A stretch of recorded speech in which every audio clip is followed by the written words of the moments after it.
A big hello to my YouTube family. Welcome to Diva Classes. This is Divya Vadvani, your English teacher. Today we'll be studying the poem Death Be Not Proud, that is Holy Sonnet 10 by John Donne for class 11 and 12 ISC. तो ये जो poem है that is Death Be Not Proud, ये this is the very last poem for the syllabus that you are currently preparing. ठीक है, we have already done the 4 poems in this. अब ये जो poem है जिसमें we will study first about the poet. This poem is here death has been personified as a human being. Okay और उसी से रिलेटेड ही पोएट जो है वो उसको रेप्रिमेंट कर रहा है कि तुम इतना प्राउड मत फील करो जस्ट बिकॉज कि people are afraid of you, do not be so proud on that. Okay तो first we will study about the poet. That first thing, that John Donne, from 1572 to 1631, he was an English poet, scholar, and soldier secretary that was born into a recusant family, who later became a cleric in the Church of England. मतलब just a few lines you should know. ठीक है, under royal patronage he was made the dean of St Paul's Cathedral in London, and he is considered the preeminent representative of metaphysical poets. इसमें जो सबसे important चीज है वो यही है that John Donne was considered as a metaphysical poet. Metaphysical is a term that is used for poets जो बहुत intellectual और highly imaginative poetry create करते हैं. ठीक है, that is beyond human perception. तो अगर हम लोग बेसिक चीजें लेते हैं तो लाइक कंक्रीट चीजें लेते हैं तो they take things that are beyond human perception, जो मेटाफिजिकल या फिर apart from the natural world से भी ऊपर होती हैं, जैसे डेथ. ओके, फिर अब we will study about the poem. The first thing that has been given is कि इसको हम लोग सोनेट 10 कहते हैं. The sonnet is something that is a fixed words poem, जिसमें फिक्स्ड वर्ड्स मतलब कुछ स्पेसिफिक गाइड, फ्री वर्ड्स जिसमें कोई स्पेसिफिक प्री गाइडलाइंस नहीं होती है, लेकिन फिक्स्ड वर्ड्स जो एक स्पेसिफिक गाइडलाइन फॉलो कर रहा है, एक रिदम, एक राइमिंग स्कीम, एक राइमिंग पैटर्न फॉलो कर रहा है, और that is of a 14 line adhering to the set rhyming scheme. कोई एक स्पेसिफिक राइमिंग स्कीम है जो इसने फॉलो की हुई है इस पोएम ने, और कोई भी एक सोनेट है उसको हम लोग कहते हैं that is specifically of 14 lines. Okay, फिर बोला गया है it is also known by it's opening words. मतलब ये जो होली सोनेट 10 है इसको हम लोग इसके ओपनिंग लाइन से भी जानते हैं, that is the poem death be not proud. Okay, it is a 14 line poem, या हम उसको सोनेट कह सकते हैं. That is given by English poet John Donne, one of the leading figures in metaphysical poets of the 17th century English literature. We have already done this. अब हम लोग जानते हैं होली सोनेट 10 के बारे में. Also referred by its opening line. ठीक है, it was written by English poet and then the poet is a direct address to death. मतलब यहाँ पर हम लोग जो पोएम है वो डायरेक्टली किसको एड्रेस कर रहे हैं, डेथ को एड्रेस कर रहे हैं, ये बोल करके कि ये पावरलेस है. अगर हम उससे कह रहे हैं कि डेथ तुम बहुत ज्यादा खुद पर प्राउड मत फील करो, why, because we are considering कि डेथ जो है वो पावरलेस है, वो सिर्फ एक शॉर्ट स्लीप के जैसे बिहेव करती है, that is between the earthly living and eternal after life. एक इंसान थोड़े समय के लिए सो जाता है सो दैट वो यहाँ से अर्थ से जा करके वो कहाँ पहुंच जाए, इटर्नल आफ्टर लाइफ में पहुंच जाए, टू हेवन और to God. In a sense death is nothing to fear. तो इसीलिए कहा गया कि डेथ ऐसा कुछ भी नहीं है डेथ में जिससे आप डरो. The sonnet is written in iambic pentameter. English का term है, nothing much to know about it. ठीक है, and is a part of a series of Donne's holy sonnets. मतलब डिवाइन मेडिटेशन या डिवाइन सॉनेट्स का ही जो नाम है, होली सॉनेट्स के नाम से उन्होंने दिया हुआ है इसको. In keeping with these other poem, Holy Sonnet 10 is a devotional lyric that looks at life's biggest question in the context of Donne's religious beliefs. In the sense कि when people are afraid of death, तो वहीं पर ही poet कहते हैं that do not be afraid of death. Okay, फिर बोला गया इसमें जितनी भी डन की मेनी पोएट्स हैं, पोएम्स हैं, उसमें this poem that is death be not proud, it starts very boldly. Speaker जो है वो डेथ को एक एग्जाम्पल ऑफ अपोस्ट्रॉफी कह रहे हैं. अपोस्ट्रॉफी एक फिगर ऑफ स्पीच होती है जिसमें हम लोग एक something that is non living, उसको हम एक लिविंग बीइंग के जैसे एड्रेस करते हैं। ठीक है, जैसे आपने बहुत सारी जगह पर पढ़ा होगा, ओ फेट कम टू मी। तो फेट क्या है? किस्मत is something that is not alive. ठीक है, ओ डेस्टिनी कम टू मी। तो ये चीजें आपने बहुत ज्यादा शेक्सपियर के मतलब जितने भी उनके प्ले राइट्स हैं, ड्रामेज है, उसमें आपने पढ़ी होगी।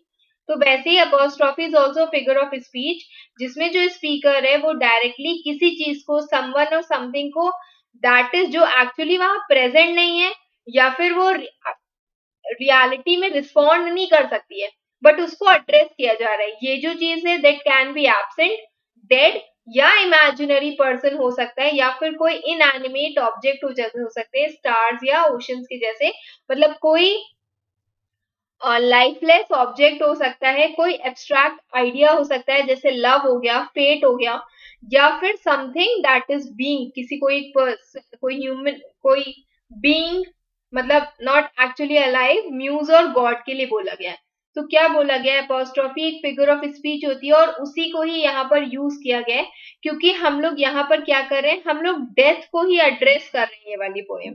ठीक है, हम लोग ऐसे बिहेव करें कि डेथ एक लिविंग ऑब्जेक्ट है, और डेथ से हम सामने कह रहे हैं कि डेथ, तुम खुद को ऐसे बहुत ज्यादा प्राउड फील मत करो। ओके, इसी में एक और आता है पर्सोनिफिकेशन। पर्सोनिफिकेशन अगेन एक फिगर ऑफ स्पीच होती है। तो अपोस्ट्रॉफी जहां हम लोग एक पर्सन को एड्रेस कर रहे हैं, और पर्सोनिफिकेशन क्या होता है कि हम कोई ह्यूमन क्वालिटी जो है, जो ह्यूमन बींग्स के अंडर होती है, वो हम उस दूसरे पर्सन को दे रहे हैं। दूसरा पर्सन यहाँ पर कौन है? सपोज करो डेथ है, और डेथ से ही हम कह रहे हैं कि डेथ, तुम बहुत ज्यादा प्राउड मत फील करो। तो ये जो एक क्वालिटी, ये किसकी क्वालिटी? ह्यूमन क्वालिटी है, और वही हम लोग यहाँ पर कह रहे हैं डेथ से कि तुम प्राउड मत फील करो, मीन्स ये पर्सोनिफिकेशन है। हम उसको एड्रेस कर रहे हैं, डेथ से हम बात कर रहे हैं डायरेक्टली, तो मतलब वो अपोस्ट्रॉफी है। हम उसको कह रहे हैं कि तुम, ये जो क्वालिटी तुम्हारे अंदर है, ठीक है, तो इसको, ये पर्सोनिफिकेशन का पार्ट है। तो क्या बोला गया है, मतलब apostrophe is used in the entire poem, जहां हम डेथ को as a human being consider कर रहे हैं, और पर्सोनिफिकेशन हम कोई एक ह्यूमन क्वालिटी उसको दे रहे हैं, दैट इज पर्सोनिफिकेशन। तो डेथ को यहाँ पर कहा गया कि बी नॉट प्राउड, तुम बहुत ज्यादा प्राउड मत फील करो death, though some have called you mighty and dreadful, भले ही तुमको बहुत लोगों ने माइटी, पावरफुल और ड्रेडफुल, डरावना, फियरफुल कहा है। people feel like that you are very scary, you are intimidating, you are the one जिससे लोग डर रहे हैं, बट तब भी तुम बहुत ज्यादा खुद को प्राउड मत फील करो। ओके, फिर वो कहता है for thou art not so, क्योंकि तुम ऐसे हो नहीं, you are not the one जिससे लोगों को एक्चुअल में डरना चाहिए।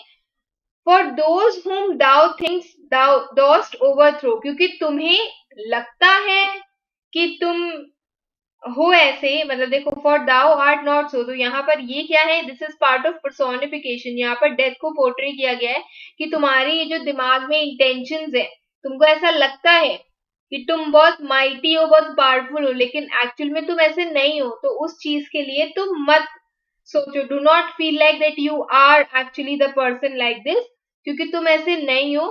फॉर दोज, और वो लोग जिसके लिए तुमको लगता है कि तुम उनको ओवरथ्रो कर सकते हो, die not poor death, yet nor yet can't thou live kill me. कह रहे हैं वो, पोएट कह रहा है कि जिनको तुम्हें लगता है that you can overthrow, you can kill those person, you can not actually do that. Die not, you can not kill those person, क्योंकि वो जो पीपल हैं, die not means those people जिनको तुम ओवरथ्रो कर देते हो, वो एक्चुअल में मरते नहीं है।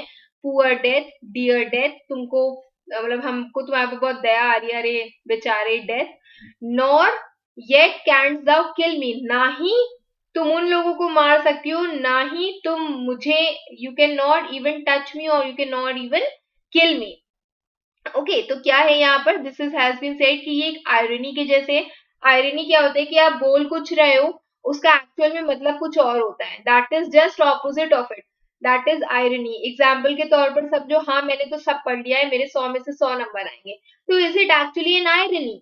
क्योंकि यहाँ पर I have actually not studied anything, ठीक है, ये आप लोग यूजुअल लैंग्वेज में यूज करते हो, हाँ मैंने तो सब पढ़ लिया है, मेरे तो बहुत अच्छे नंबर आने वाले हैं, तो वो आयरनी का ही फॉर्म कंसिडर होता है। यहाँ पर बोला गया है कि जब डेथ का जो बिलीफ है कि वो लोगों को, पीपल को ओवरथ्रो कर सकती है, वो एक आयरनिक है, क्योंकि according to the poet death can not truly conquer individuals, क्योंकि डेथ जो है वो इंडिविजुअल्स को कॉन्कर नहीं कर सकती है। ओके, फिर बोला गया है इसमें that after this from rest and sleep but but thy picture be much pleasure then from thee much more must flow. Okay, अब thee means you, thy means your, thou means your, तो क्या बोला गया है, from rest and sleep now you have been compare, तुमको death को कैसे compare किया गया है, रेस्ट और स्लीप से कंपेयर किया गया है कि भाई तुम क्या ही हो, तुम ज्यादा से ज्यादा क्या हो, तुम आराम हो, तुमको मतलब तुम डेथ को अगर हम कंसिडर करें तो you are considered as rest, like people are resting, people are sleeping, अगर हम एक इमेज के जैसे कंसिडर करें, बट दैट पिक्चर्स भी, तुम्हारी जो पिक्चर है, अगर हम देखें कि कोई इंसान, if the person is dead, तो उसको हम कैसे कंसिडर करेंगे, that the person is resting and the person is sleeping. Okay, और ये कहा जाता है कि डेथ जो है इन एक्टिविटीज से ज्यादा प्लेजरेबल होती है, इन द सेंस, देखो, speaker anticipates death to be even more pleasurable than these activities, जो कि रेस्ट एंड स्लीप है। तो बोला गया है कि डेथ तुम बहुत ज्यादा खुद पर प्राउड मत फील करो, क्योंकि तुम कोई डरने की चीज नहीं हो, तुम प्लेजरेबल चीज हो, ठीक है। तो सबसे पहले मेटाफोर, क्योंकि यहाँ पर रेस्ट और स्लीप से उसको कंपेयर किया गया है। फिर कहा गया कि यू क्रिएट पिक्चर्स, मतलब उसका जो रोल है वो पैसिव ऑब्जर्वर के जैसे है, वो एक्चुअली एक्टिव फोर्स के जैसा नहीं है। फिर हाइपरबली, दैट इज डेथ का जो पोटेंशियल है या उसकी जो क्षमता है उसको हम एग्जैजरेट कर रहे हैं for pleasure to emphasise its lack of true power, मतलब तुम बहुत पावरफुल नहीं हो, तुम प्लेजरेबल चीज हो, तुम्हारा लोगों पर डर का असर कम है, लेकिन तुम एज अ प्लेजर ज्यादा देती हो, क्योंकि तुम लोगों को नींद और आराम देती हो। फिर and soonest our best men with thee do go, और हमारे जितने भी अच्छे लोग हैं, जैसे कहते हैं अच्छे लोगों को भगवान जल्दी उठा लेता है, तो हमारे जितने भी अच्छे लोग हैं, they are quickly taken by you. Okay, it is often the best people who go with death, that go with you, rest of their bones and souls delivery. And what happens then कि their body, when you come to them, जब आप उनको लेके जाते हो तो वो वहीं पर ही, उनकी जो बॉडी है वो वहीं पर ही रेस्ट कर रही होती है, and there is a soul that is delivered to afterlife, ठीक है, वो कहीं बाहर दूसरी दुनिया में चली जाती है, that is after life, that is not an and, जहां पर आप किसी इंसान को मार नहीं रहे हो, आप किसी इंसान को क्या कर रहे हो, उसकी जो सोल है उसको कहीं और पहुंचा रहे हो, it is gone to an afterlife, जहां पर कहते हैं कि हो सकता है वो वहीं ताउम्र रह जाए सोल, या फिर एक अनदर पर्सन में पुनर्जन्म के साथ it can come back again. Okay, तो बोला गया है which represents nothing more than the resting of body and the arrival of soul in the afterlife, तो ये कोई एंड नहीं है, बट ये सिर्फ एक ट्रांजिशन है from the earthly world to the afterlife, जहां पर अब भगवान के पास चले जाते हो। फिर मेटाफर यहाँ पर क्या दिया हुआ है, दैट डेथ मेटाफोरिकली पोर्ट्रे किया गया है, that rest and liberation for both body and soul, your bones also lie, okay, and your soul also go to afterlife, जहां पर वो आराम से रहते हैं। फिर बोला गया thou art slave to fate, chance, kings and desperate men, you are not someone who has power, who has autonomy, तुम अपनी खुद की इच्छा नहीं चला सकती हो, बट तुम डेथ किसके हाथों वर्क करती हो, किस्मत, अगर किस्मत अच्छी है या किस्मत बुरी किसी की है तो they'll die. ओके, तो तुम किस्मत से, चांस, इत्तेफाक से, kings obviously they bring wars and all, उसके बाद दे डू बैटल्स, ठीक है, and desperate men, people who are very eager to kill other human beings या human rulers, okay, or people acting desperately, तुम उनके हाथों ज्यादा वर्क करती हो, एक्चुअल में तुम नहीं वर्क करते हो. You don't have your own identity until someone else brings death to some people. तो दाउ आर स्लेव, यू तुम एक स्लेव के जैसे हो. You have been personified here as subservient, कि तुम एक सबॉर्डिनेट के जैसे हो जो दूसरों के अंडर काम करती है. दैट इज फेट, चांस और ह्यूमन रूलर्स के अंदर. फिर बोला गया है and you dost means does with poison, you do live, और यू आर एसोसिएटेड और रिलेटेड विथ पॉइजन, इंसान जहर खाता है. वॉर या फिर सिकनेस के साथ यू ड्वेल, मीन्स तुम किसके साथ रहती हो, with what you are associated, you are associated with poison, war या फिर सिकनेस या फिर एनी सॉर्ट ऑफ इलनेस और समथिंग. ठीक है, तो it indicates your pervasive presence, जहां पर ये बोला गया है कि तुम इन सारी चीजों के साथ हर जगह तुम हो, लेकिन तुम अकेले, तुम्हारी कोई बीइंग नहीं है, आइडेंटिटी नहीं है, तुम किसी न किसी चीज से जुड़ी हुई हो जिसके कारण people die. Okay, then and poppy or charms can make us sleep as well better than thy stroke. और बोला गया है कि and if we consider poppy, this is a kind of a drug. ठीक है, जो ये मेडिसिन वाले ड्रग्स नहीं, उससे जो अच्छे वाले ड्रग्स होते हैं उनकी बात की गई है, वो हो गए, या फिर मैजिक्स हो गए, मैजिकल चार्म्स मतलब मैजिकल मैजिक हो गया. तो अगर इनकी बात की जाए तो ये हमें ज्यादा अच्छी नींद लाकर दे सकते हैं as compare to death when it comes to rest. तो हमें अगर आराम की बात की जाए, नींद की बात की जाए, सोने की बात की जाए, तो ये जो ड्रग्स है या फिर ये जो मैजिक्स है, ये हमें ज्यादा अच्छा नींद ला सकते हैं. ओके, देन वाई स्वेलेस्ट दाउ देन, तो तुम क्यों, फिर देखो एक स्वेल, कौन होता है स्वेल, ह्यूमन बींग होते हैं, कभी यहाँ पर स्वेल हो गया, कभी यहाँ स्वेल हो गया. तो कह रहे कि तो तुम क्यों इतना स्वेल हो रही हो, या why you are so puffed up with pride, तुम क्यों इतना प्राइड से भरी हुई हो, तुम्हें क्यों किस बात का भाई घमंड या गुरूर है. Death is being portrayed here as swelling with pride, that is reinforcing its personified nature, जहां पर हम उसको एक ह्यूमन बीइंग की क्वालिटी दे रहे हैं. तो बोला ये जा रहा है कि जब तुम किसी और चीज से एसोसिएटेड हो, चाहे वो फेट हो, चांस हो, किंग हो, चाहे वो पॉइजन हो, वॉर हो, तो तुम जब किसी न किसी चीज से एसोसिएटेड ही हो, तुम अकेले तो वर्क नहीं कर सकते कि अचानक से किसी के भी ऊपर आ जाओ और वो मर जाए. ठीक है, तो तुम किस चीज के लिए इतना ज्यादा प्राउड फील कर रहे हो. फिर कहा गया है one short sleep past and we wake eternally. And what is he saying, that वो ये कह रहा है कि तुम एक शॉर्ट स्लीप के जैसे हो. You are just a metaphor.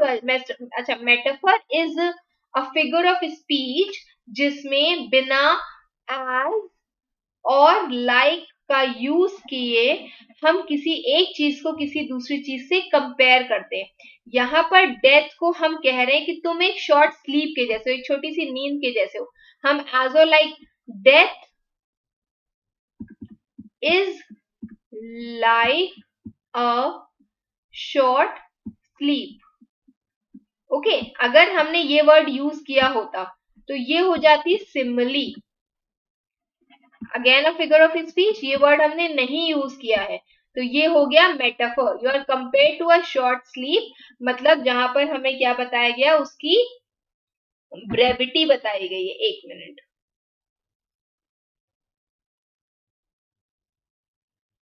Something that is very short, quick, brief. ठीक है, बताया गया है that is its brevity, something very short. फिर बोला गया है you are nothing but a mere sleep, that is we wake eternally, मतलब जहां इंसान अपनी अर्दली लाइफ को खत्म करके कहा जा रहा है, अपनी इटर्नल लाइफ में जा रहा है. तुम उससे उसके बीच की, इस अर्थ और उस आफ्टर लाइफ के बीच की वो छोटी सी नींद के जैसे हो, इससे ज्यादा तुम कुछ भी नहीं हो. Death shall be no more, death thou shall die. तो बोला क्या गया है कि डेथ, तुम एक्चुअल में you are nothing, you can not visit them no more, और when they will go in afterlife तुम उनको बिल्कुल भी विजिट नहीं कर सकते हो. इंस्टेड डेथ, या फिर जो आइडिया है डेथ का, that people, something that people are scared of, तुम खुद एक दिन मर जाओगे. Why? Because you will be defeated by something that is eternal life. Death जिसको तुम्हें ऐसा लगता है, डेथ को ऐसा लगता है कि ये बहुत बड़ी सुपर पावर है, तो डेथ खुद एक दिन डिफीट कर दी जाएगी. By what? By something that is eternal life. की एक इंसान को उसने मारने की कोशिश की, लेकिन वो इंसान तो क्या बन गया, वो एक एंजल या फिर एक इटर्नल लाइफ में चला गया. तो यहाँ पर क्या बोला गया है कि एक पैराडॉक्सिकल स्टेटमेंट, एक ऑपोजिट स्टेटमेंट के जैसे बोली गई कि ये जो आइडिया है of death itself is dying. Okay, death is itself dying, ये जो क्या है, ये पैराडॉक्सिकल है. और इससे ये शो किया जाता है दैट इज द ट्राइम्फ, जो जीत है लाइफ की ओवर डेथ. फिर एक और इसमें फिगर ऑफ स्पीच यूज की गई है, that is apostrophe, that is addressing death directly, emphasising its impending demise, कि तुम डेथ इवेंचुअली तुमको हरा दिया जाएगा. Why? Because if you feel like कि तुम सबको खत्म कर रही हो, तो एक्चुअल में ऐसा नहीं हो रहा है, because you are being defeated by the people who actually go to their eternal life. वो अब भी जिंदा है in their after life. Okay, फिर छोटा सा कंक्लूजन उसमें दिया है कि यहाँ पर हम इस पोएम में क्या पढ़ते हैं, that it is a timeless exploration of human spirits defiance in the face of mortality, जहां पर हम लोग ये जानते हैं कि human spirit actually is not dead. Okay, it is just living in their eternal life. फिर यही चीज इसमें दी हुई है. इसके बाद बोला गया है दैट विविड इमेजरी, आप इसको रीड करोगे पोएम को, तो you can imagine a few things. Symbolism use हुआ है, रिलीजियस कन्विक्शन यूज हुआ है, gods related. Then has challenges a traditional fear that is associated with death. Now instead, what he asserts is the triumph of eternal life over physical decay. जो human body है that decays, okay, उसके ऊपर भी एक चीज होती है that is eternal life, जिसकी जीत यहाँ पर दिखाई गई है. Telling a message of hope and reassurance to readers across generations ki life after life, people will obviously be alive in their afterlife no matter their body physically decays. Okay, तो that's all for today. ये जो PDF है I will send it to you all on Telegram, you can check there. इतना भी पढ़ लोगे then also you can sufficiently handle any question that comes for your exams. So that's all for today. I hope you all have understood. Tell me if you have, tell me if you have not, and then keep preparing for your exams. Best wishes. Thank you.